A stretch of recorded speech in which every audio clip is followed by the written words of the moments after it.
পরিশ্রমের জায়গা প্রিয় ভাইরা।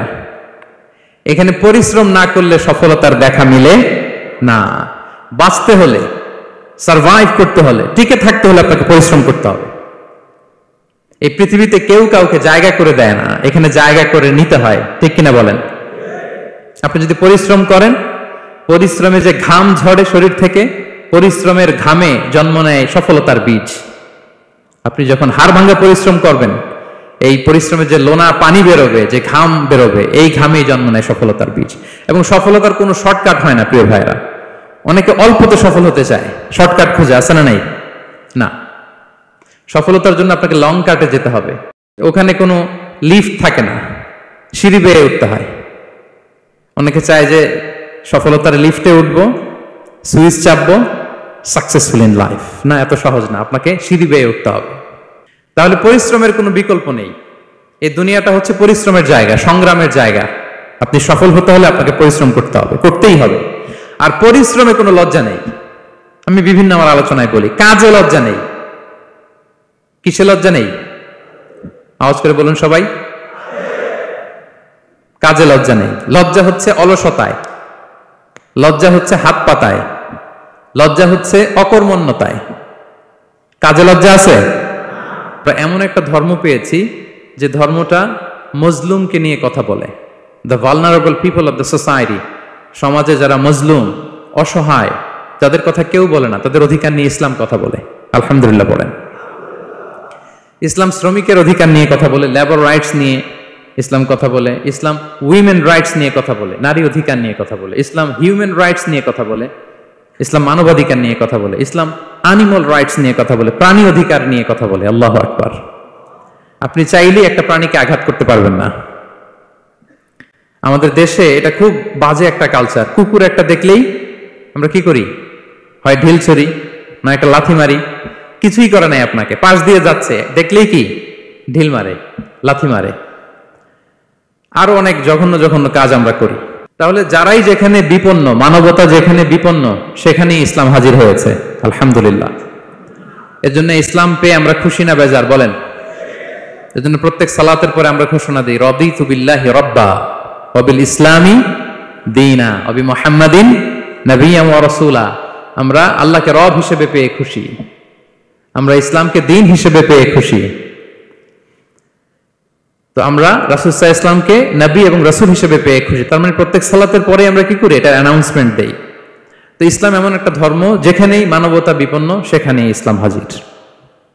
তো আজকে আমরা লেবার রাইটস ইন ইসলাম, ইসলামে শ্রমিকের কি অধিকার, শ্রমিকদের যে রাইটস আছে, অধিকার আছে, এটা নিয়ে ইসলাম কি বলে, এই টপিকে আমরা কথা শুনবো ইনশাআল্লাহ বিইذنিল্লাহ।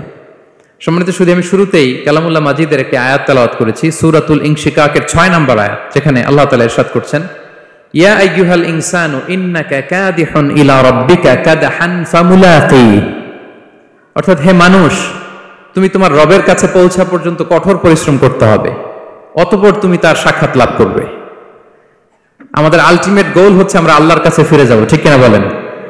কেউ মারা গেলে আমরা কি বলি? ইন্না লিল্লাহি ওয়া ইন্না ইলাইহি রাজিউন। আমরা আল্লাহর জন্য এবং আল্লাহর দিকেই আমরা ফিরে যাব। তো আল্লাহ বলেন, ইন্নাকা কাদিহুন ইলা রাব্বিকা কাদহান ফামুলাকি। হে মানুষ, তুমি তোমার রবের কাছে পৌঁছা পর্যন্ত কঠোর পরিশ্রম করতে হবে, তারপরে তুমি তোমার রবের সাক্ষাৎ পাবে। তার মানে এই দুনিয়াটা হচ্ছে পরিশ্রমের জায়গা প্রিয় ভাইরা। এখানে পরিশ্রম না করলে সফলতার দেখা মিলে না। বাঁচতে হলে, সারভাইভ করতে হলে, টিকে থাকতে হলে আপনাকে পরিশ্রম করতে হবে। এই পৃথিবীতে কেউ কাউকে জায়গা করে দেয় না, এখানে জায়গা করে নিতে হয়, ঠিক কিনা বলেন? আপনি যদি পরিশ্রম করেন, পরিশ্রমে যে ঘাম ঝরে শরীর থেকে, পরিশ্রমের ঘামে জন্ম নেয় সফলতার বীজ। আপনি যখন হাড় ভাঙা পরিশ্রম করবেন, এই পরিশ্রমে যে লোনা পানি বেরোবে, যে ঘাম বেরোবে, এই ঘামেই জন্ম নেয় সফলতার বীজ। এবং সফলতার কোনো শর্টকাট হয় না প্রিয় ভাইরা। অনেকে অল্পতে সফল হতে চায়, শর্টকাট খুঁজে, আছে না? নাই না, সফলতার জন্য আপনাকে লং কাটে যেতে হবে। ওখানে কোনো লিফট থাকে না, সিঁড়ি বেয়ে উঠতে হয়। অনেকে চায় যে সফলতার লিফটে উঠবো, সুইচ চাপবো, সাকসেসফুল ইন লাইফ। না, এত সহজ না, আপনাকে সিঁড়ি বেয়ে উঠতে হবে। তাহলে পরিশ্রমের কোনো বিকল্প নেই। এই দুনিয়াটা হচ্ছে পরিশ্রমের জায়গা, সংগ্রামের জায়গা। আপনি সফল হতে হলে আপনাকে পরিশ্রম করতে হবে, করতেই হবে। আর পরিশ্রমে কোনো লজ্জা নেই। আমি বিভিন্ন আমার আলোচনায় বলি, কাজে লজ্জা নেই। কিসে লজ্জা নেই? আওয়াজ করে বলুন সবাই। কাজে লজ্জা নেই। লজ্জা হচ্ছে অলসতায়, লজ্জা হচ্ছে হাত পাতায়, লজ্জা হচ্ছে অকর্মণ্যতায়। কাজে লজ্জা আছে? লজ্জা কিসে বলেন সবাই? লজ্জা হচ্ছে অলসতায়, অকর্মণ্যতায়। যারা কাজ না করে ফুটানি মারে ওইটাতে লজ্জা। অনেকে আছে ফুটানি মারে, আছে না নাই? কাজ করে না, শো অফ, ফুটানি। এই ফুটানিতে লজ্জা, কিন্তু পরিশ্রমে কোনো লজ্জা নেই। এজন্য আল্লাহ তাআলা বললেন, ইয়া আইয়ুহাল ইনসান ইন্নাকা কাদিহুন ইলা রাব্বিকা কাদহান ফামুলাকি। হে মানুষ, তোমার রবের কাছে পৌঁছা পর্যন্ত তোমাকে পরিশ্রম করতে হবে, হাড় ভাঙা পরিশ্রম করে আমার কাছে আসতে হবে, তবেই সফলতা মিলবে। অন্য আয়াতে আল্লাহ তাআলা বলছেন, লাকাদ খালাকনাল ইনসানা ফি কাবাদ। নিশ্চয়ই মানুষকে আমি কষ্ট এবং পরিশ্রম নির্ভর করে তৈরি করেছি। এই পৃথিবীতে টিকে থাকতে হলে তাকে পরিশ্রম করতে হয়, কষ্ট করতে হয়। এবং দুনিয়ার এই সাইকেলটা যদি দেখেন, দিন এবং রাতের যে সাইকেল, রাতকে আল্লাহ বানিয়েছেন ঘুমের জন্য, রেস্ট নেওয়ার জন্য, বিশ্রামের জন্য, আর দিনকে আল্লাহ বানিয়েছেন কর্মচঞ্চল করে, কাজের জন্য। দিনের মধ্যে কর্মস্পৃহা আছে। আল্লাহ তাআলা সূরা নাবাতে বলছেন, ওয়াজআলনান নাহারা মাআশা। আমি দিনকে বানিয়েছি কর্মচঞ্চল। দিনে আপনি কাজ করবেন, হাড় ভাঙা পরিশ্রম করবেন, তবেই সফলতা ধরা দিবে। ঠিক কিনা বলেন? তাহলে প্রথমে আমরা জানলাম এই পৃথিবীতে পরিশ্রম করতেই হবে, পরিশ্রমের কোনো বিকল্প নেই। সফল হতে চাইলে কি করতে হবে? আওয়াজ করে বলবেন, কি করতে হবে? এবং ইসলাম এই পরিশ্রমকে উৎসাহিত করে, পরিশ্রমের মাধ্যমে যে ইনকাম, এটাকে উৎসাহিত করে। বিষ্ণু ঈসা ইসলাম বলেন, মা আকালা আহাদুন তাআমান কাত্তু খায়রান আইয়াকুলা মিন আমালি ইয়াদাই। মানুষ পরিশ্রম করে তার দুই হাত দিয়ে উপার্জন করে যে জীবিকা নির্বাহ করে, এর চেয়ে শ্রেষ্ঠ জীবিকা পৃথিবীতে আর নেই। আল্লাহু আকবার। আপনারা যারা কষ্ট করে ঘাম ঝরিয়ে উপার্জন করেন, এই পৃথিবীতে এর চেয়ে শ্রেষ্ঠ উপার্জন আর হতে পারে? পরিশ্রম করে ঘাম ঝরিয়ে আপনি যে রিজিক এর বন্দোবস্ত আপনার হয়, এই খাবারের চেয়ে শ্রেষ্ঠ খাবার পৃথিবীতে হতে পারে? এরপর বিষ্ণু ঈসা ইসলাম বললেন, ওয়া ইন্না নাবিয়াল্লাহি দাউদ আলাইহিস সালাম কানা ইয়াকুলু মিন আমালি ইয়াদিহি। আল্লাহর নবী দাউদ আলাইহিস সালাম তিনি নিজ হাতের উপার্জন থেকে খেতেন। সুবহানাল্লাহি বিহামদিহি। তিনি আর্মর বানাতেন, যুদ্ধাস্ত্র। তিনি বর্ম বানাতেন, নিজ হাতে বর্ম বানিয়ে, যুদ্ধাস্ত্র বানিয়ে বিক্রি করে সেটা দিয়ে জীবিকা নির্বাহ করতেন। আল্লাহু আকবার। তাহলে পরিশ্রমের কোনো বিকল্প নেই। শ্রমের মাধ্যমে যে উপার্জন, এটা শ্রেষ্ঠ উপার্জন। তাই শ্রমজীবী যারা আছেন, মনক্ষুণ্ণ হবেন না, মন ছোট করবেন না। You are the super hero, you are the super hero, you are the remittance fighter of our country. এজন্য রাস্তা দিয়ে যখন হাঁটবেন, বুক ফুলিয়ে হাঁটবেন, আর বস্তা ভরে টাকা নিয়ে দেশে ফিরবেন। ঠিক কিনা বলেন? বুক ফুলিয়ে হাঁটতে হবে। এজন্য আমি আমার প্রিয় মাতৃভূমি বাংলাদেশের গভর্নমেন্টকে অনুরোধ করবো, আমাদের শ্রমজীবী ভাইদের যাতে সুবিধা হয় এই ব্যবস্থা আপনাদের করতে হবে। বিনীত অনুরোধ রাখবো। শ্রম মন্ত্রণালয়ে যারা দায়িত্বে আছেন, স্পেশালি তাদেরকে রিকোয়েস্ট করবো, আমাদের শ্রমজীবী ভাইদের যেন কোনো কষ্ট না হয়, কারণ তাদের পাঠানো রেমিটেন্সে সচল থাকে আমার দেশের অর্থনীতির চাকা। তারা ভালো থাকলে ভালো থাকবে বাংলাদেশ। Very simple. ঠিক কিনা বলেন? আমার যে ভাইটা পরিচ্ছন্নতা কর্মী, রাস্তা ক্লিন করে, এয়ারপোর্টে ওয়াশরুম ক্লিন করে, একজন পরিচ্ছন্নতা কর্মী, তারও 20 থেকে 30 হাজার টাকা বাংলাদেশে ঢোকে প্রতি মাসে। আপনি চিন্তা করতে পারেন? হ্যাঁ, 6টা মাস যদি রেমিটেন্স বন্ধ হয়, শ্রীলঙ্কার চেয়েও খারাপ অবস্থা বাংলাদেশে চলে যাবে। Just only 6 months. ভয়ঙ্কর অবস্থা হবে বাংলাদেশের। এটা আল্লাহর পক্ষ থেকে একটা স্পেশাল রাহমা, মার্সি এন্ড ব্লেসিংস, যে আমাদের রিজিকের তাগিদায় সারা বিশ্বে যে কাজ করতে হয়, আমরা কাজ করি আর দেশে টাকা পাঠাই, আর সচল থাকে আমার দেশের অর্থনীতির চাকা। আলহামদুলিল্লাহ পড়েন। সো বাংলাদেশের গভর্নমেন্টকে আমি বিনীত অনুরোধ জানাবো, শ্রম মন্ত্রণালয়কে অনুরোধ জানাবো, এয়ারপোর্ট অথরিটিকে অনুরোধ জানাবো, আমার শ্রমজীবী ভাইদের সাথে ভালো আচরণ করুন, তাদের সাথে কোঅপারেট করুন। বিশেষ করে যতগুলো দূতাবাস আছে সারা বিশ্বে, বাংলাদেশের যে মিশনগুলো, দূতাবাসগুলো, আমার শ্রমজীবী ভাইদের যে কোনো কাজকে অগ্রাধিকার ভিত্তিতে আপনারা সার্ভিস দিন। এটা দিতেই হবে। ঠিক কিনা বলেন? তারা ভালো থাকলে ভালো থাকবে বাংলাদেশ। তো এই জন্য শ্রমের কোনো বিকল্প নাই। নিজ হাতে উপার্জিত অর্থ, নিজ হাতে উপার্জিত কামাই, এটা শ্রেষ্ঠ কামাই। তো আলহামদুলিল্লাহ আজকের অডিয়েন্সের মধ্যে শ্রমজীবী ভাইয়েরা বেশি, আলহামদুলিল্লাহ পড়েন। এটা আমাদের সৌভাগ্য। এই যে বাংলাদেশে এখন চাকরি নাই, চাকরির বাজার মন্দা, মাস্টার্স পাশ করে বেকার টোটো কোম্পানির ম্যানেজার, এরকম আছে না নাই? তার বিপরীতে আল্লাহ তাআলা আপনাদেরকে মালয়েশিয়া নিয়ে আসছে, প্রতি মাসে আপনি টাকা পাঠান, আলহামদুলিল্লাহ। আপনি বাংলাদেশের যে উন্নয়ন, বাংলাদেশের যে ডেভেলপমেন্ট, এই যে স্মার্ট বাংলাদেশ বলে বলে মন্ত্রীরা মুখে ফেনা তুলে ফেলে, এটার গর্বিত অংশীদার আপনি, ঠিক কিনা বলেন? আপনি গর্বিত অংশীদার। You are the contributor, you are the real contributor. আপনার অবদানে বাংলাদেশ আজকে সচল, আলহামদুলিল্লাহ। সো মন ছোট করার কোনো সুযোগ নেই। নিজ হাতে উপার্জিত কামাই, এটা পৃথিবীর শ্রেষ্ঠ কামাই, আলহামদুলিল্লাহ। পরিশ্রমের মাধ্যমে যে উপার্জন, এটাকে ইসলাম আমাদেরকে উৎসাহিত করে। শুধু নামাজ, রোজা, জিকির এগুলো নিয়ে ইসলাম আমাদেরকে পড়ে থাকতে বলেনি। কোরআনিক অর্ডার হচ্ছে আপনার নামাজ শেষ, আপনি বেরিয়ে পড়বেন, কাজে বেরিয়ে যাবেন। ফাইদা কুদিয়াতিস সালাতু ফান্তাশিরু ফিল আরদি ওয়াবতাগু মিন ফাদলিল্লাহ। বিধানটা কার বলুন? আওয়াজ করে বলুন, বিধানটা কার? এটা কোরআনিক ভার্ডিক্ট, কোরআনের বিধান। নামাজ শেষ, গোল হয়ে বসে জিকির করতে বলা নেই আল্লাহ। আল্লাহ বলেছে ফান্তাশিরু ফিল আরদ ওয়াবতাগু মিন ফাদলিল্লাহ, জমিনে ছড়িয়ে পড়ো, আল্লাহর রিজিক তালাশ করো। নামাজ শেষ, বেরিয়ে যাবেন। কৃষক চলে যাবে মাঠে, শ্রমজীবী চলে যাবে ফ্যাক্টরিতে, শিক্ষকরা চলে যাবে তাদের শিক্ষা প্রতিষ্ঠানে, কর্পোরেট ওয়ার্ল্ডের লোকেরা চলে যাবে তাদের প্রতিষ্ঠানে। ডেভেলপমেন্ট করতে হবে, সিভিলাইজেশন করতে হবে। নামাজের পরে গোল হয়ে বসে থাকা চলবে না। কি ব্যালেন্স দেখেছেন ইসলাম? আজান হয়েছে তো মসজিদে আসো, নামাজ শেষ বেরিয়ে পড়ো, আলহামদুলিল্লাহ। কি ভারসাম্যপূর্ণ ইসলাম। ফাইদা কুদিয়াতিস সালাতু ফান্তাশিরু ফিল আরদ, যখন সালাত শেষ জমিনে ছড়িয়ে পড়ো, আল্লাহ রিজিক অন্বেষণ করো। তাহলে শুধু নামাজ রোজার মধ্যে ইসলাম নয়, আপনাকে কর্মঠ হতে হবে, পরিশ্রম করতে হবে, হাড় ভাঙা পরিশ্রম। বিশ্বনবী সাল্লাল্লাহু আলাইহি ওয়াসাল্লাম অত্যন্ত পরিশ্রমী ছিলেন। He started his first career as a shepherd, সুবহানাল্লাহ। ওনার প্রথম ক্যারিয়ার উনি রাখাল হিসেবে শুরু করেছেন। রাখালরা যে কাজ করে, অর্থাৎ মরুভূমিতে ভেড়া, মহিষ, ভেড়া, ছাগল, তারপর বকরি, দুম্বা, এই চরানোর কাজগুলো দিয়ে বিষ্ণু সাল্লাল্লাহু আলাইহি ওয়াসাল্লাম তার ক্যারিয়ার শুরু করেছেন এজ এ শেফার্ড। বিষ্ণু সাল্লাল্লাহু আলাইহি ওয়াসাল্লাম বলেন, সহিহ বুখারীর বর্ণনা, মা বাআসাল্লাহু নাবিয়্যান ইল্লা রাআল গানাম। আল্লাহ তাআলা এই পৃথিবীতে এমন কোন নবী পাঠায় নাই যে নবীরা ছাগল চড়ায় নাই। সুবহানাল্লাহ পড়বেন না? সাহাবারা বললেন, ওয়া আনতা ইয়া রাসূলুল্লাহ, হে আল্লাহর নবী আপনিও ছাগল চড়িয়েছেন? বিষ্ণু সাল্লাল্লাহু আলাইহি ওয়াসাল্লাম বললেন, নাআম, আমিও ছাগল চড়িয়েছি।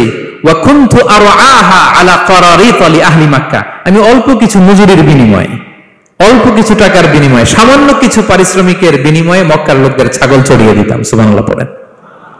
ছাগল হচ্ছে খুব প্যারা প্রাণী, ডানে টানলে বায়ে যায়, বায়ে টানলে ডানে যায়। তাদেরকে একসাথে করা এজ এ শেফার্ড, এটা মরুভূমিতে খুব কষ্টের কাজ। আল্লাহ তাআলা প্রত্যেক নবীকে দিয়ে ছাগল চড়িয়েছেন যাতে করে কিছুদিন পরে নবীরা মানুষ চড়াতে পারে। সুবহানাল্লাহ। আল্লাহ বুঝাতে চাইলেন, এখন ছাগল চড়াও, এদের উপর যদি কন্ট্রোল নিতে পারো তাহলে মানব জাতির উপর কন্ট্রোল নিতে পারবো। আল্লাহু আকবার। এজন্য প্রত্যেকটা নবীকে দিয়ে, সহিহ বুখারীর বর্ণনা, মা বাআসাল্লাহু নাবিয়্যান ইল্লা রাআল গানাম, আল্লাহ পৃথিবীতে এমন কোন নবী পাঠায় নাই যেই নবীকে দিয়ে আল্লাহ ছাগল চড়ায় নাই। তো বিষ্ণু সাল্লাল্লাহু আলাইহি ওয়াসাল্লাম ছাগল চড়িয়েছেন, অত্যন্ত সুঠাম দেহী ছিলেন, কর্মঠ ছিলেন। তার মানে বিষ্ণু সাল্লাল্লাহু আলাইহি ওয়াসাল্লামও পরিশ্রম করে উপার্জন করেছেন, ঠিক কিনা? ছাগল চড়াতেন, তার বিনিময়ে সামান্য কিছু পারিশ্রমিক নিতেন, মজুরি নিতেন, এতে লজ্জা নাই। এজন্য এই কথা দিয়ে শুরু করেছে যে কাজে লজ্জা নেই। এই তো বিষ্ণু সাল্লাল্লাহু আলাইহি ওয়াসাল্লামের ক্যারিয়ার গেল। আমরা যদি সাহাবাদের জীবনী দেখি, ওনারাও পরিশ্রমী ছিলেন। কেউ খেজুর বাগানে কাজ করতেন, কেউ কৃষি কাজ করতেন, কেউ বাজারে ব্যবসা করতেন, কেউ বসে থাকেন নাই। হাড় ভাঙা পরিশ্রম করেছেন প্রত্যেকটা সাহাবা। তারা আমাদের মডেল, তারা আমাদের সুপার হিরো, তারা আমাদের আইকন, ঠিক কিনা? নবীরা আমাদের মডেল, সাহাবারা আমাদের মডেল। বিষ্ণু সাল্লাল্লাহু আলাইহি ওয়াসাল্লাম কর্মঠ ছিলেন, ওনার সাহাবারা অত্যন্ত কর্মঠ ছিল। কেউ বসে থাকতেন না, পরিশ্রম করতেন, হাড় ভাঙা পরিশ্রম করতেন, উপার্জন করতেন। তারা আমাদের জন্য প্রেরণার বাতিঘর। অনেক সাহাবাদের বায়োগ্রাফি থেকে আপনাদেরকে ঘটনা শেয়ার করা যাবে। আমি একজন সাহাবার জীবনী শোনাবো আপনাদেরকে। আব্দুর রহমান ইবনে আউফ রাদিয়াল্লাহু তাআলা আনহু। 10 জন জান্নাতের, দুনিয়াতে বসে যে 10 জন সাহাবা জান্নাতের সুসংবাদ পেয়েছেন তাদের মধ্যে একজন, আলহামদুলিল্লাহ বলেন। আব্দুর রহমান ইবনে আউফ রাদিয়াল্লাহু তাআলা আনহু। প্রথম 8 জন মক্কায় যারা কালিমা পড়ে মুসলমান হয়েছে তাদের একজন। তার স্ট্যাটাসটাকে জেনে নেন। তো তিনি যখন মক্কা থেকে হিজরত করে মদিনায় গেলেন, মনে রাখবেন মক্কা থেকে যে সাহাবারা বাড়ি ঘর ছেড়ে হিজরত করেছে তাদেরকে বলে মুহাজির, মানে হিজরতকারী সাহাবা। আর মদিনাতে যে সমস্ত সাহাবারা তাদেরকে রিসিভ করেছেন তাদেরকে বলে আল আনসার, মানে সাহায্যকারী সাহাবা। তো যারাই হিজরত করে মক্কা থেকে মদিনায় যেত, বিষ্ণু ইসলাম মদিনার কোন সাহাবীর সাথে তার ভাই পাতিয়ে দিতেন, আল মুআখাত, ব্রাদারহুড করে দিতেন, দায়িত্ব দিতেন যে তুমি এই সাহাবীকে দেখবে। তো আব্দুর রহমান ইবনে আউফ রাদিয়াল্লাহু তাআলা আনহু যখন হিজরত করে গেলেন, তার দেখভাল করার জন্য যে সাহাবীর দায়িত্ব পড়ল তার নাম হচ্ছে সাআদ ইবনে রাবিয়া, আনসারী সাহাবী রাদিয়াল্লাহু তাআলা আনহু। বিষ্ণু বললেন, সাআদ, আব্দুর রহমান ইবনে আউফ তোমার ভাই, ভাই বানিয়ে দিলেন। কি বানিয়ে দিলেন? তুমি তাকে টেক কেয়ার করবে, সে হবে তোমার মেহমান। সুবহানাল্লাহ। সাআদ ইবনে রাবি রাদিয়াল্লাহু তাআলা আনহু তিনি আব্দুর রহমান ইবনে আউফকে ডেকে নিয়ে গেলেন, ঘরে নিয়ে গেলেন মেহমানকে, এবং বললেন, ইয়া সাআদ ইন্নী আকসারুল আনসারি মালান। হে সাআদ, তুমি চিন্তা করো না, তুমি মনে করো না যে তোমার ভরণ পোষণ দিতে আমার কষ্ট হবে। আমি মদিনার সবচাইতে বড় বিজনেস ম্যাগনেট, সবচাইতে বড় বিজনেস ম্যাগনেট আমি। No tension, don't worry about it. Tension নিও না, আসো, তোমার জন্য আমার কি প্রপোজাল শোনো। ফাআকসিমু লাকা নিসফা মালি, আমার যত সম্পদ আছে আমি অর্ধেক তোমার দিয়ে দেব। সুবহানাল্লাহ। এত আসতে আপনার বাড়িতে কেউ মেহমান হলে করতে পারবেন এরকম? আল্লাহ, কেমন প্রেরণার বাতিঘর তারা।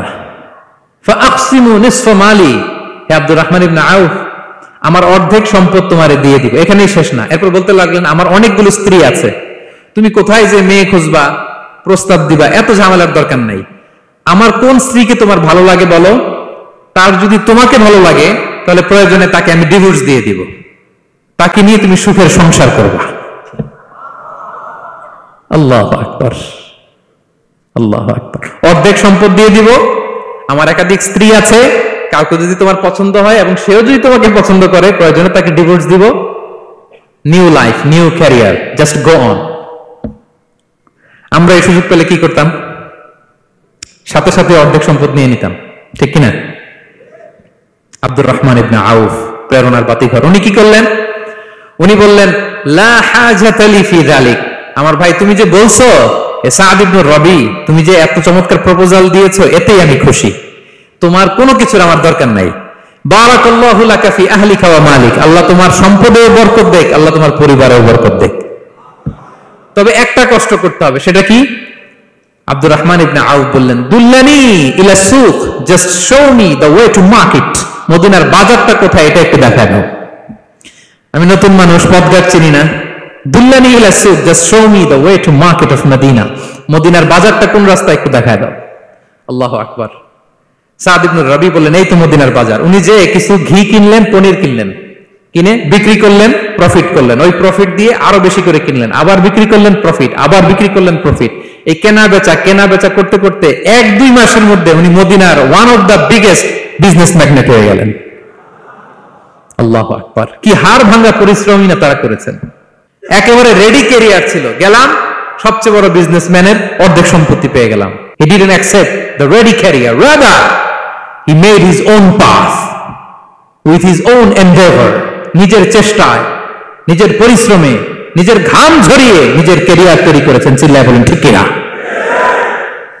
This is the biography of Abdur Rahman ইবনে আউফ রাদিয়াল্লাহু তাআলা আনহু। সাহাবারা কতটা পরিশ্রম করেছেন, তার মানে বিশ্বনবী পরিশ্রমী ছিলেন, সাহাবারা পরিশ্রমী ছিলেন। এবং বিষ্ণু ইসলাম পরিশ্রম করতে বলতেন সবাইকে, হাত পাততে নিষেধ করতেন, কারণ দারিদ্রতা বড্ড ভয়ঙ্কর। দারিদ্রতা যার আসে সে বুঝে।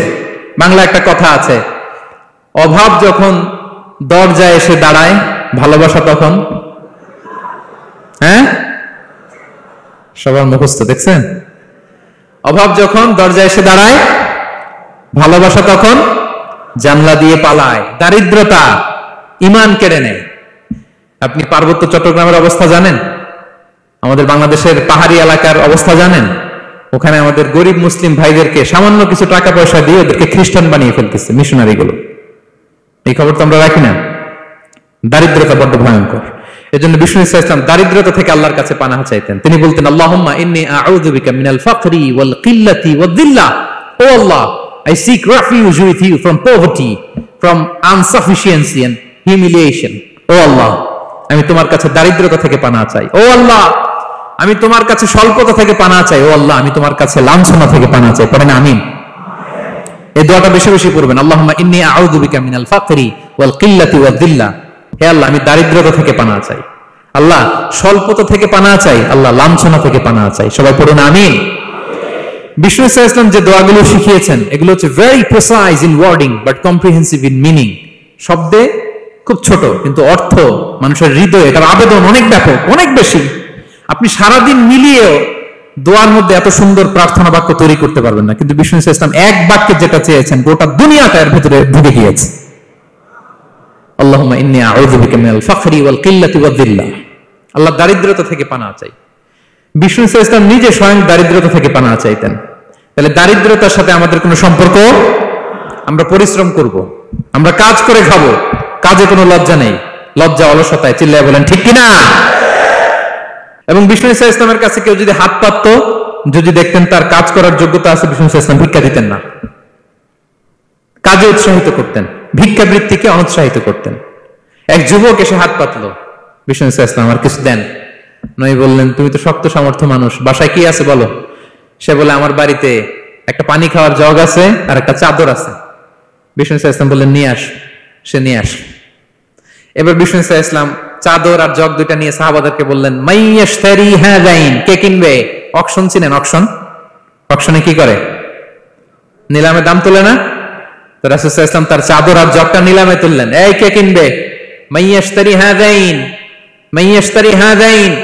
একজন বলল, ফাকাল রাজুল আনা আখিযুহুমা বিদিরহাম, ইয়া রাসূলুল্লাহ, আমি 1 দিরহামে কিনবো। কয় দিরহাম? বিষ্ণু বললেন, 1 দিরহাম, 1 দিরহাম, 1 দিরহাম।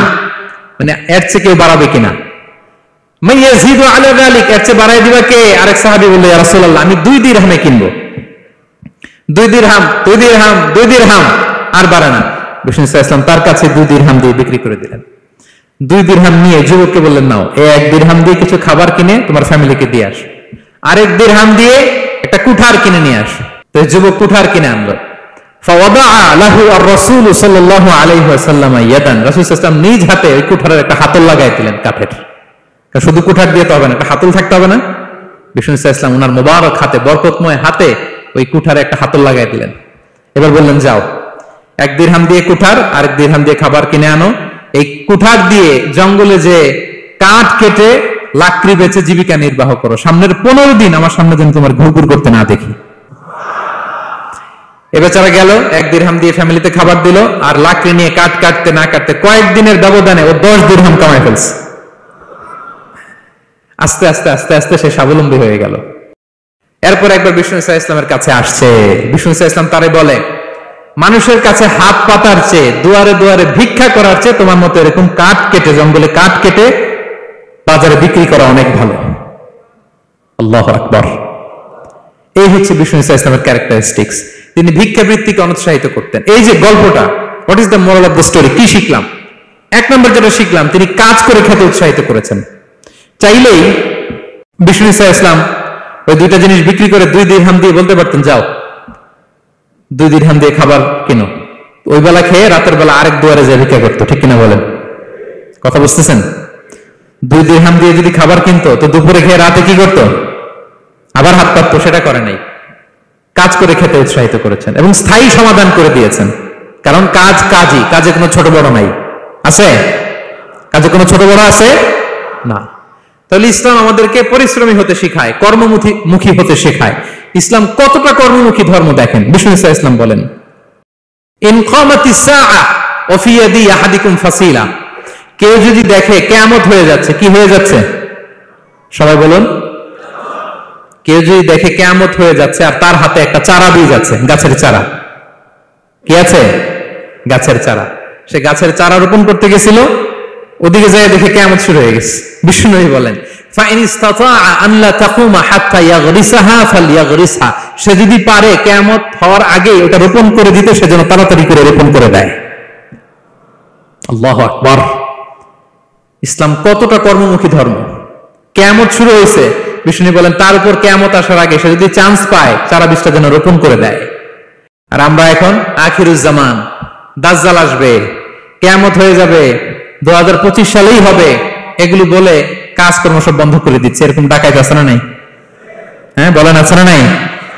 তা আখিরুজ্জামান কি আপনারা এটা শিখায়, এই লেসন শিখায়?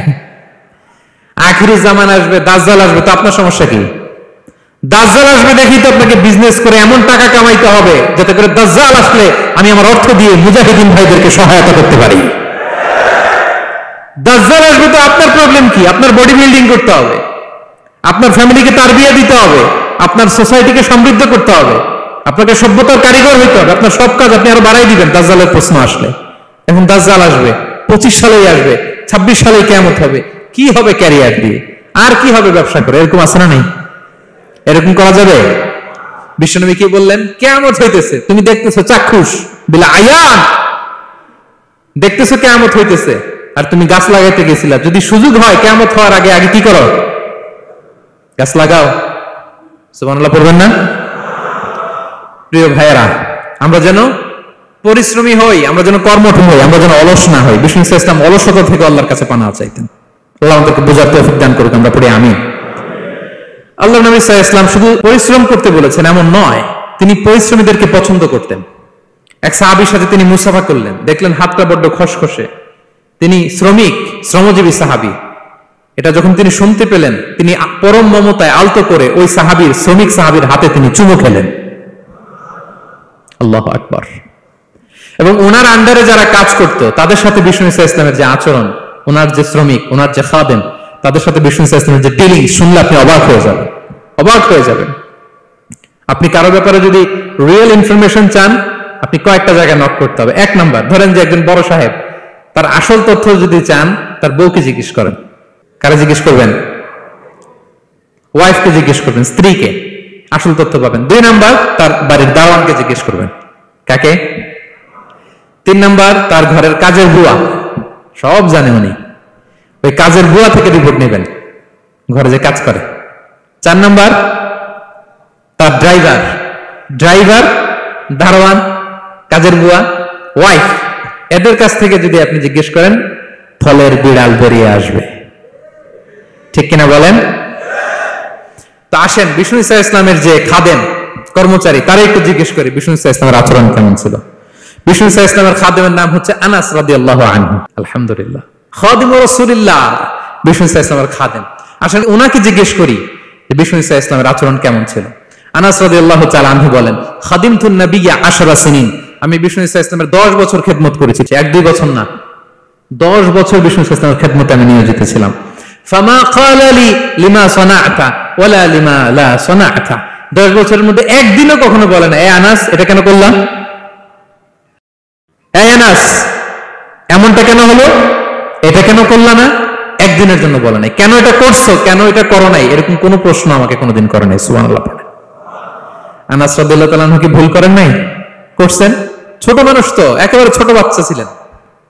ওনার আম্মা যখন আনাস রাদিয়াল্লাহু তাআলাকে নিয়ে আসছে, বিষ্ণু ইসলাম মক্কা থেকে হিজরত করে মদিনায় আসলেন, সবাই বিশ্বনবীকে ঘিরে ধরলো, সবাই বিশ্বনবীকে সালাম দেয়, মুসাফা করে, হাদিয়া দেয়।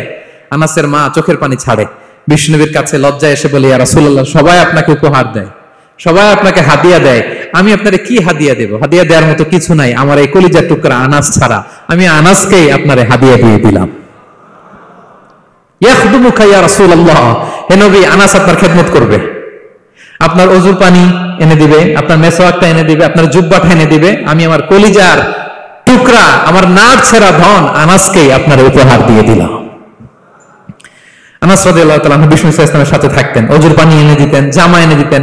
বিষ্ণু বললেন, আনাস আমার ওই জুব্বাটা নিয়ে আসো। ছোট্ট আনাস জুব্বা আনতে যে মদিনার বাচ্চারা খেলতেছে, আমাদের দেশে যে খেলে, কুতকুত খেলে, চারা খেলে, এইটা খেলে, সেইটা খেলে, ওই খেলাধুলা দেখে নবীর জামা আনার কথা উনি ভুলে গেলেন। বাচ্চাদের সাথে দাঁড়িয়ে খেলা দেখতে আরম্ভ করলেন। এখন সময় গড়িয়ে অনেক হয়ে গেল, আনাসও আসে না, জুব্বাও আসে না। ঘটনা কি? বিষ্ণু ইসলাম বললেন, যাই নিজের জামা নিজে নিয়ে আসি। তো বের হলেন, যে দেখে সর্বনাশ, আনাসকে পাঠাইছি জুব্বা আনতে, আনাস দেখি এদিকে খেলার মধ্যে মগ্ন হয়ে আছে। বিষ্ণু ইসলাম কিছুই বললেন না, চুপ করে যে উনিও আনাসের পিছনে এভাবে দাঁড়িয়ে রইলেন। কিছুই বলে না। তো আনাস খেলা একবার এদিকে দেখে, একবার ওদিকে দেখে, একবার এদিকে ঘুরতে ঘুরতে হঠাৎ দেখে পিছনে কে? স্বয়ং বিশ্বনবী। আল্লাহ, বিশ্বনবীর দেখে তো আনাস রাদিয়াল্লাহু তাআলা কলিজাটা এখানে চলে আসছে ভয়। হায় হায়, আজকে খবর আছে। হায় হায়, আমার না যুদ্ধ আনতে বলছিল, আমি কি কাজ করলাম? ভয়ে আটকে উঠছে। বিষ্ণু ইসলাম ধমক দেয় নাই, পেট্টি দেয় নাই, কিছু করে নাই, শুধু একটা মুচকি হাসি দিয়েছে। আনাস রাদিয়াল্লাহু তাআলা আনহু বলে, বিশ্বনবীর সেই দিনের মুচকি হাসির শাসন মৃত্যুর আগ পর্যন্ত আমাকে সোজা রাস্তায় রেখেছে, আর ডানে বায়ে করি নাই কোনোদিন। তার মানে শাসন করতে জানলে ব্যাট মারা লাগে না, শাসন করতে জানলে গায়ে হাত তোলা লাগে না, শাসন করতে জানলে মুচকি হাসি দিয়ে শাসন করা যায়। ঠিক কিনা বলেন? বিশ্বনবীর মুচকি হাসির শাসন আনাস রাদিয়াল্লাহু তাআলা আনহুকে আজীবন সোজা রাস্তা রেখেছে। তাহলে শ্রমজীবীদেরকে বিষ্ণু ইসলাম কতটা সম্মান করতেন, শ্রদ্ধা করতেন, ভালোবাসতেন, বুঝতে পারছেন সবাই? প্রিয় ভাইয়েরা, লেবার রাইটস ইন ইসলাম, ইসলামী শ্রমিকের অধিকার। শ্রমিকদেরকে ইসলাম কমপক্ষে 7টা অধিকার দিয়েছে। কয়টা? 1 নাম্বার, ইসলাম একজন শ্রমিককে প্রথম যে অধিকারটা দিয়েছে সেটা হচ্ছে কাজ শেষে, শ্রম শেষে তার পারিশ্রমিকের অধিকার, মজুরি পাওয়ার অধিকার, কাজ শেষে বেতন পাওয়ার অধিকার। কাজ করেছেন তো আপনি বেতন পাবেন, এটা আপনার অধিকার। বেতন বা পারিশ্রমিক এটা একটা কর্মজীবীর অধিকার। আপনার কোম্পানির মালিক যে আপনার বেতন দেয়, এটা কি দয়া করে? করুণা? তো এটা যদি করুণা হয়, সে যে আপনার কাজ করে দেয়, এটা তো করুণা, এটা তো আর বড় করুণা। কি বলেন? আপনি যে স্যালারি পে করেন, এটা যদি করুণা হয়, সে যে পরিশ্রম করে, সে তো আর বড় করুণা করে আপনাদের, তার কারণে তো আপনার কোম্পানি টিকে আছে। ঠিক কিনা বলেন? তাহলে এটা করুণা নয়, এটা শ্রমিকের অধিকার। এবং বিশ্বনবী সাল্লাল্লাহু আলাইহি ওয়াসাল্লামের সেই ঐতিহাসিক বাণী, তিনি বলেছেন, আতুল আজিরা আজরাহু ক্বাবলা আন ইয়াজিফা আরাকু, ঘাম শুকিয়ে যাওয়ার আগে শ্রমিককে তার পারিশ্রমিক বুঝিয়ে দাও। সুবহানাল্লাহ, বিশ্বনবীর ঐতিহাসিক বাণী। এখন জাতিসংঘ আমাদেরকে শেখায় যে শ্রমিকের মজুরি দিতে হবে, অন টাইমে দিতে হবে, স্যালারি দিতে হবে, এই করতে হবে, সেই করতে হবে। মানবাধিকারের কর্মীরা আমাদেরকে শিখায়, তারা শিখানোর 1500 বছর আগে বিশ্বনবী সাল্লাল্লাহু আলাইহি ওয়াসাল্লামের ঐতিহাসিক বাণী, তিনি বলেছেন, আতুল আজিরা আজরাহু ক্বাবলা আন ইয়াজিফা আরাকু, শ্রমিকের ঘাম শুকাবার আগে তার মজুরি পেমেন্ট করে দাও। সুবহানাল্লাহ ওয়া বিহামদিহি। ঘাম শুকিয়ে যাওয়ার আগে, মানে অন টাইম, দ্রুততম সময়ে শ্রমিককে তার মজুরি দিয়ে দাও, তার বেতন দিয়ে দাও। যারা শ্রমিককে তার পারিশ্রমিক অন টাইমে দেয় না, স্যালারি অন টাইমে পে করে না, টালবাহানা করে, গরিমসি করে, তাদের ব্যাপারে বিষ্ণু সাল্লাল্লাহু আলাইহি ওয়াসাল্লাম কি বলেন? বিষ্ণু বলেন, 3 শ্রেণীর ব্যক্তি, সালাসাতুন আনা খাসমুহুম ইয়াউমাল কিয়ামা, 3 শ্রেণীর ব্যক্তির বিরুদ্ধে আমি বিশ্বনবী কিয়ামতের দিন আল্লাহর কাঠগড়ায় মামলা দায়ের করব। আমি বিশ্বনবী 3 শ্রেণীর ব্যক্তির বিরুদ্ধে আমি বিশ্বনবী আল্লাহর সুপ্রিম কোর্টের কাঠগড়ায় মামলা দায়ের করব। এর মধ্যে 1 শ্রেণীর ব্যক্তি হচ্ছে রাজুলুন ইস্তাআজারা আজীরান ফাস্তাওফা মিনহু ওয়া লাম ইউতিহি আজরা, কোন ব্যক্তি যে শ্রমিক নিয়োগ দেওয়ার পরে তার কাছ থেকে কাজ বুঝে নিয়েছে কিন্তু তাকে তার প্রাপ্য বুঝিয়ে দেয়নি। এরকম ডাকাত আমাদের সমাজে আছে না নাই? কাজ ঠিকই বুঝে নিছে কিন্তু তার প্রাপ্যটা বুঝিয়ে দেয়। বিশ্বনবী বলেন, তার বিরুদ্ধে আমি মামলা দায়ের করব। প্রিয় ভাইরা, বুঝে থাকলে উত্তর দেন। বিশ্বনবী যার বিরুদ্ধে মামলা দায়ের করবে তার জান্নাত তো একেবারে ডাইরেক্ট, তাই না? হ্যাঁ, সুন্দর বলছে একজন, তার কোনো জামিন নাই। ঠিক কিনা বলেন? বিশ্বনবী যার বিরুদ্ধে মামলা দায়ের করেছে তার জান্নাতে যাওয়া তো দূর কি বাত, সে জান্নাতের ঘ্রাণও তার নাকে ঢুকবে না। চিল্লায় বলেন ঠিক কিনা? এই জন্য খবরদার, শ্রমিককে তার শ্রম নেয়ার পরে তার পারিশ্রমিক দিয়ে দেন, তার ঘাম শুকিয়ে যাওয়ার আগে, মানে অন টাইম। এটা নিয়ে কোনো টাল বাহানা করা যাবে, তাহলে বিশ্বনবী তার বিরুদ্ধে মামলা দায়ের করবে। তার মানে 1 নম্বর অধিকার বুঝে পেয়েছেন? আপনি যে কাজ করেন, কাজের বিনিময়ে যে পারিশ্রমিক পান, যে স্যালারি পান, এটা আপনার অধিকার। এটা করুণা নয়, এটা অনুকম্প নয়, এটা কোনো দয়া নয়, ইটস ইউর রাইট। এটা আপনার অধিকার। আওয়াজ করে বলুন তো, গলা ফুলিয়ে, এটা আপনার কি?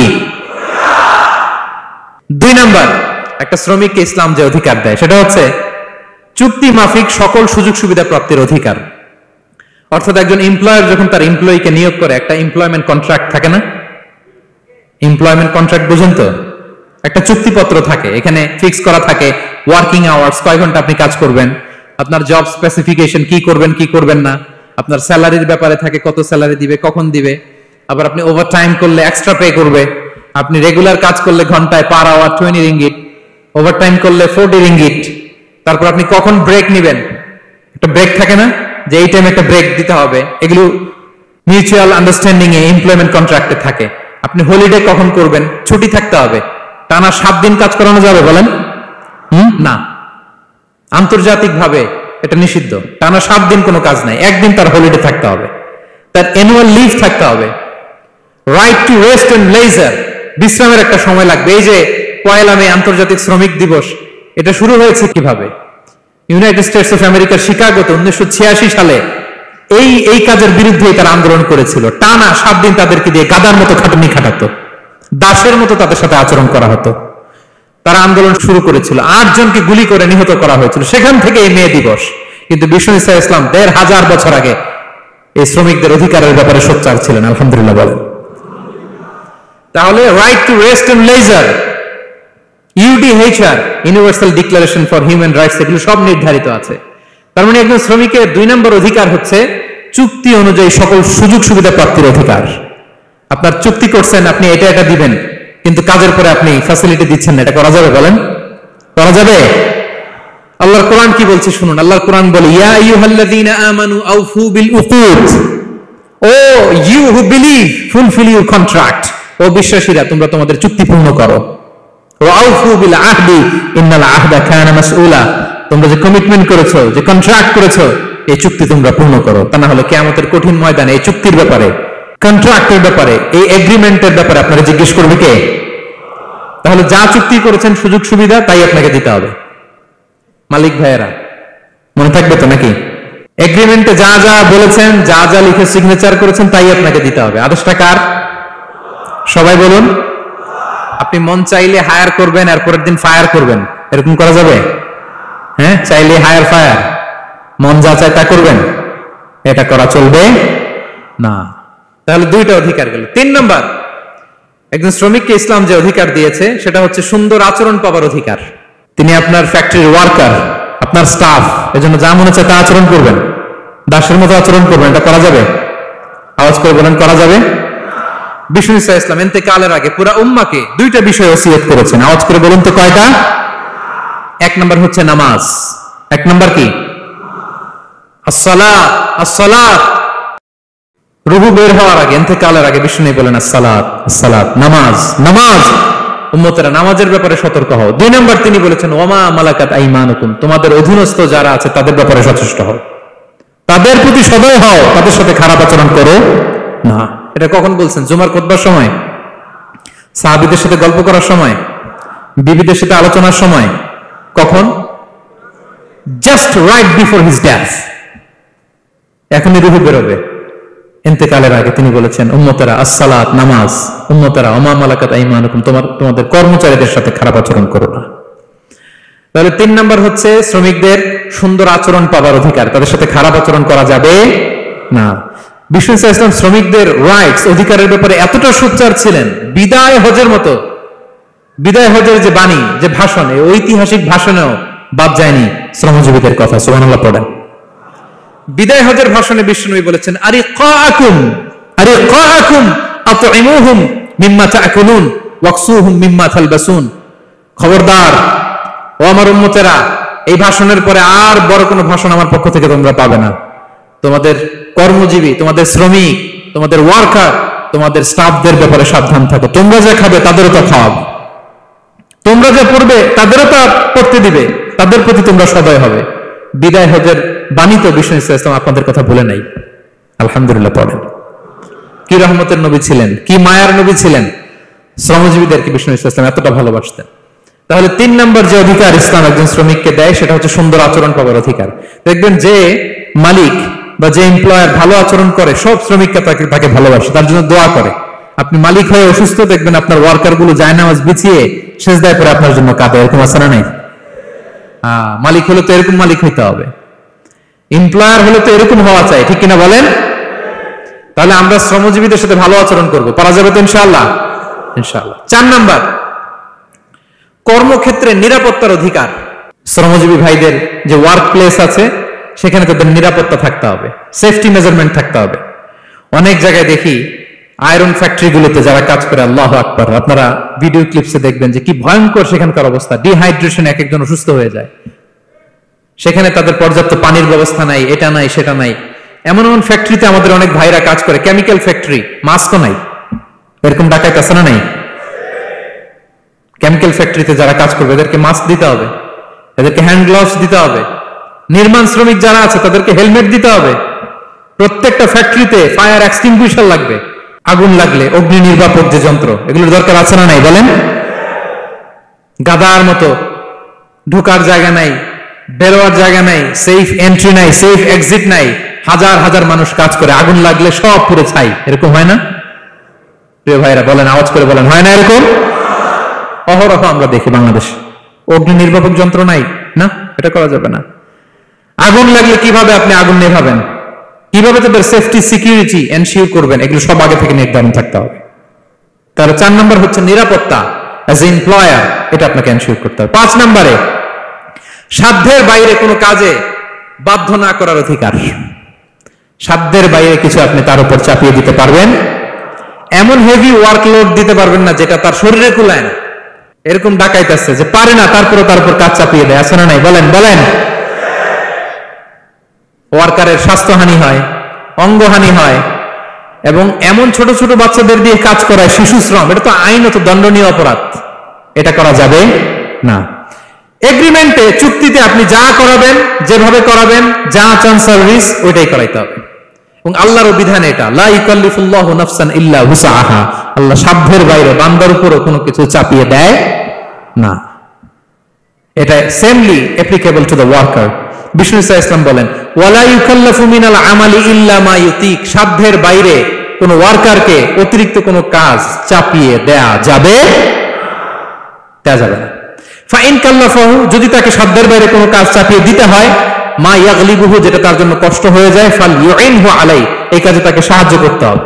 মালিক হয়ে আপনার হাত লাগাতে হবে, অথবা এক্সট্রা ম্যান পাওয়ার নিতে হবে, ওয়ার্ক ফোর্স নিতে হবে। সুবহানাল্লাহ পড়েন।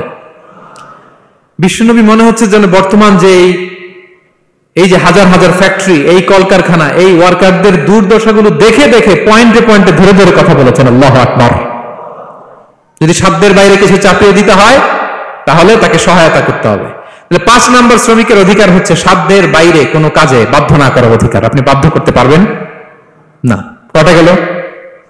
5টা। মাশাআল্লাহ, খুব মনোযোগী শ্রোতা। 6 নম্বরে শ্রমিকের উপর আল্লাহ যা যা ফরজ করেছেন তা আদায়ের অধিকার দিতে হবে আপনাকে। সালাতের সময় হলে তাকে নামাজ পড়তে দিতে হবে। নন মুসলিম হলে এটা ভিন্ন ইস্যু। তখন আপনি চেষ্টা করবেন একটা মুসলিম কোম্পানিতে যাওয়ার, মুসলিম মালিকের আন্ডারে যাওয়ার, অথবা তাদেরকে সবাই মিলে অ্যাপ্লিকেশন করে বুঝাবেন যে সামান্য ফরজ নামাজটুকু পড়ার অনুমতি, পারমিশন আমরা চাই। কিন্তু কোন মুসলিম এমপ্লয়ার নামাজের জন্য বাধা দিতে পারবে না। রমজান মাসে রোজা রাখা শ্রমিকের জন্য ফরজ না, অনুমতি দিতে হবে। নারী কর্মীদেরকে, যারা নারী কর্মী আছে তাদেরকে পর্দার অনুমতি দিতে হবে, হিজাবের অনুমতি দিতে হবে। মালিক তো দূরের কথা, আমাদের বাংলাদেশে অনেক বিশ্ববিদ্যালয়ের শিক্ষকরাই অনুমতি দেয় না। এরকম ডাকাত শিক্ষক আছে না নাই? এরকম জালেম বাংলাদেশে আছে না নাই? ঢাকা বিশ্ববিদ্যালয় চিন্তা করা যায়, মুসলিমদের টাকা দিয়ে যে বিশ্ববিদ্যালয়, ওখানে আমার বোনেরা পর্দা করে যেতে পারে না, আমার মুসলিম বোনেরা হিজাব পড়তে পারে না, নেকাব পড়তে পারে না। এই অধিকার কি শিক্ষককে দেওয়া হয়েছে? কথা বলেন না, never. He never can do that. একটা রেগুলার ড্রেস কোড থাকবে, এটা সবাই মানবে। এটার উপর দিয়ে সে চাদর পরবে না ওড়না পরবে না হেজাব পরবে না ব্লেজার পরবে, এটা নিয়ে নাক গলানোর ক্ষমতা কোনো শিক্ষকের নাই। চিল্লায় বলেন ঠিক কিনা? তাহলে আপনার কর্মস্থলে মুসলিম নারীরা যদি কাজ করে, নারী কর্মীদের জন্য পর্দার ব্যবস্থা করতে হবে, ঠিক কিনা বলেন? হালাল ফুড খাওয়ার ব্যবস্থা থাকতে হবে। ওয়াইন খাওয়ানো যাবে না, ড্রিঙ্কস করানো যাবে না, পর্ক খাওয়ানো যাবে না, ঠিক কিনা বলেন? আপনার কোম্পানিতে আপনার শ্রমিককে দাড়ি রাখতে চাইলে দাড়ি রাখার অনুমতি দিতে হবে, ঠিক কিনা বলেন? দাড়ি রাখা ওয়াজিব। দাড়ি রাখা কি? কোন কোন মতে সুন্নাতে মুআক্কাদা, যেটাই আমরা বলি, একজন মুসলিমের জন্য এটা আবশ্যক। দাড়ি রাখতে বাধা দেয়া যাবে?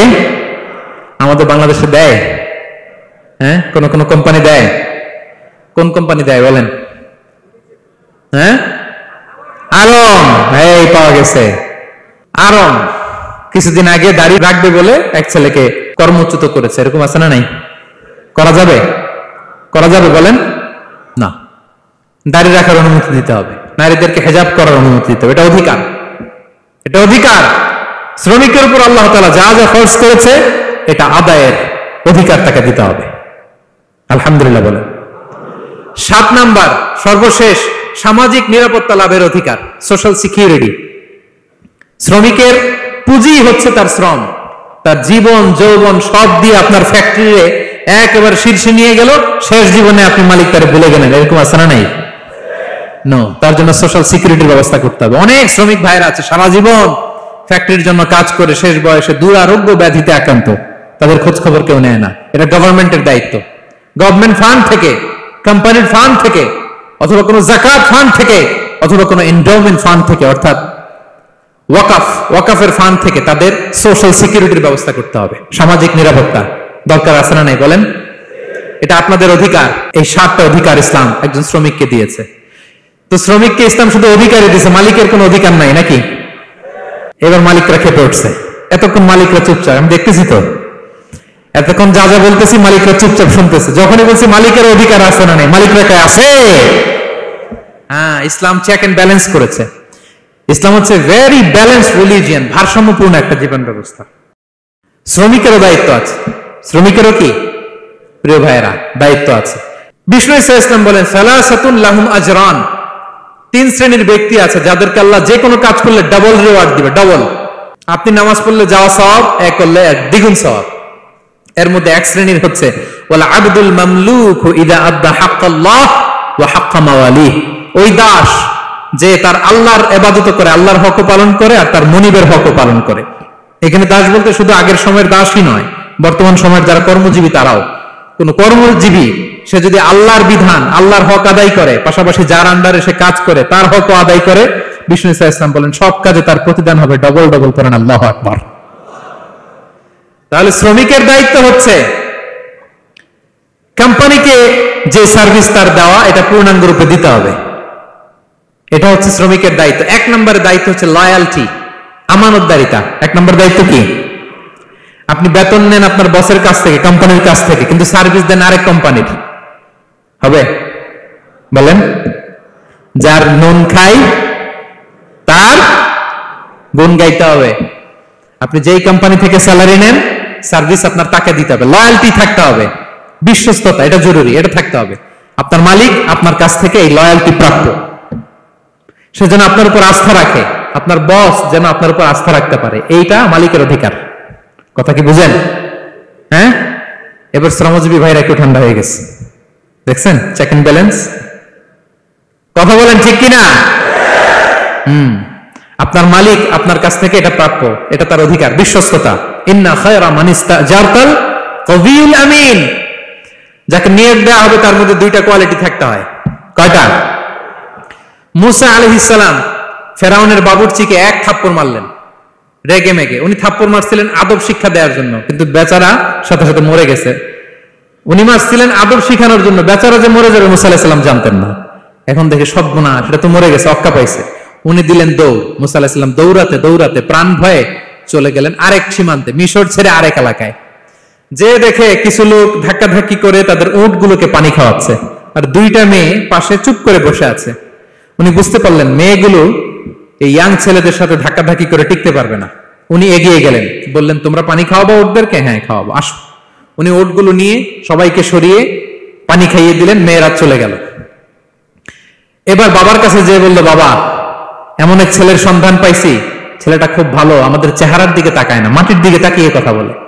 আজকে এই লোক না থাকলে আমরা আমাদের উটগুলোকে পানি খাওয়াতে পারতাম না। আর ভিনদেশী লোক, আমরা চিনিও না। ইন্না খায়রা মান ইস্তাজারতাল কবিউল আমিন।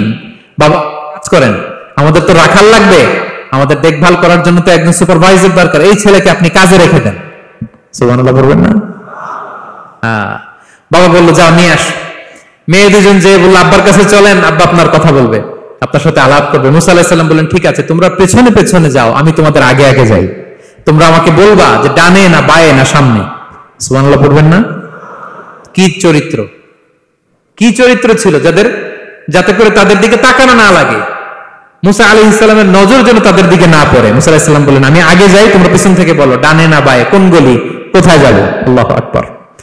তো যাওয়ার পরে মুসা আলাইহিস সালামের সততা, এই বিশ্বস্ততা আর স্ট্রেংথ, শক্তি দেখে ওনাকে কাজে রেখে দিলেন, মেয়ে দুটার বাবা। সুবহানাল্লাহ বলেন। আর বললেন, এত বছর কাজ করবা, পারিশ্রমিক হচ্ছে কাজ যখন শেষ আমার এক মেয়েরে তোমার কাছে দিয়ে দিবে। আল্লাহু আকবার। ওনারও থাকার জায়গা নাই, আশ্রয়ের কোনো বন্দোবস্ত নাই, আল্লাহ ব্যবস্থা করে দিলেন। আলহামদুলিল্লাহ পড়ে। তাহলে বিশ্বস্ত হইতে হবে। বিশ্বস্ত যেই, তার রুজির ব্যবস্থা করে দেয় কে? এই যে মুসা আলাইহিস সালাম ফেরাউনের বাবুর্চির থাপ্পড় মেরে চলে গেলেন, পরিচিত কেউ নাই, রিজিকের বন্দোবস্ত নাই, কিন্তু বিশ্বস্ততার কারণে আল্লাহ তাআলা রিজিকের ব্যবস্থা করে দিলেন। তাহলে এক নাম্বার মালিকের অধিকার হচ্ছে লয়ালটি। শ্রমিকদের বিশ্বস্ত হইতে হবে। আপনার পক্ষ থেকে বিশ্বস্ততা, এটা মালিকের প্রাপ্য। কথা বুঝতে পেরেছেন প্রিয় ভাইরা আমার? দুই নাম্বার, চুক্তি অনুযায়ী শ্রম দেওয়া, এটা একজন শ্রমিকের দায়িত্ব। আপনার দায়িত্ব হচ্ছে 8 ঘন্টা কাজ করবেন, আপনি 6 ঘন্টা করেন আর 2 ঘন্টা এটা নিয়ে ইউটিউব, টিকটক, আচ্ছা হ্যাঁ, এটা করা যাবে? 8 ঘন্টার যদি চুক্তি হয় আর আপনি যদি প্রতিদিন 6 ঘন্টা কাজ করেন, আপনি যে পারিশ্রমিক পাবেন, এটা হালাল হবে? বলেন বলেন, আওয়াজ করে সবাই বলুন না, হালাল হবে না। আপনার চুক্তি অনুযায়ী আপনাকে শ্রম দিতে হবে, এবং এই চুক্তি অনুযায়ী শ্রম পাওয়াটা একজন মালিকের অধিকার। একজন মালিকের 3 নম্বর অধিকার হচ্ছে to work in a best manner possible. আপনার সাধ্যের সবটুকু উজাড় করে দিয়ে কোম্পানির জন্য কাজ করতে হবে। কোন কাজ করলে সর্বোচ্চ ওয়েতে করতে হবে, সবচেয়ে বেস্ট ম্যানারে করতে হবে। অনেকে আছে ধরি তো ধরি না, করি তো করি না, এরকম আছে না? নাই না, ইসলাম এটা বলে না। বিষ্ণু ইসলাম বলেন, ইন্নাল্লাহা ইউহিব্বু ইযা আমিলা আহাদুকুম আমালান আইয়ুতকিনা। আল্লাহ তাআলা ওই কর্মচারীকে পছন্দ করে, আল্লাহ সুবহানাহু ওয়া তাআলা ওই কর্মচারীকে পছন্দ করে, ওই লোককে পছন্দ করে যে ব্যক্তি যখন কোনো কাজ করে ওটা মজবুত ভাবে করে, চমৎকার ভাবে করে, দ্য বেস্ট ওয়ে পসিবল, সুন্দরভাবে করে। এরকম কাজ করা যাবে তো? বলেন বলেন, যাবে? এবং যে শ্রমিক, যে কর্মজীবী ভাইরা এইভাবে কাজ করে, তারা মালিকের নজরে পড়ে যায় খুব তাড়াতাড়ি, ঠিক কিনা বলেন? তাদের বেতন বেড়ে যায় তাড়াতাড়ি, তাদের অবস্থা তাড়াতাড়ি ভালো হয়।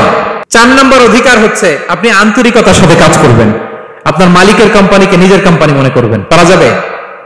শ্রমিক ভাইয়েরা আমার, আমার কলিজার টুকরা শ্রমজীবী ভাইয়েরা, মালিকের কোম্পানিকে নিজের কোম্পানি মনে করা যাবে?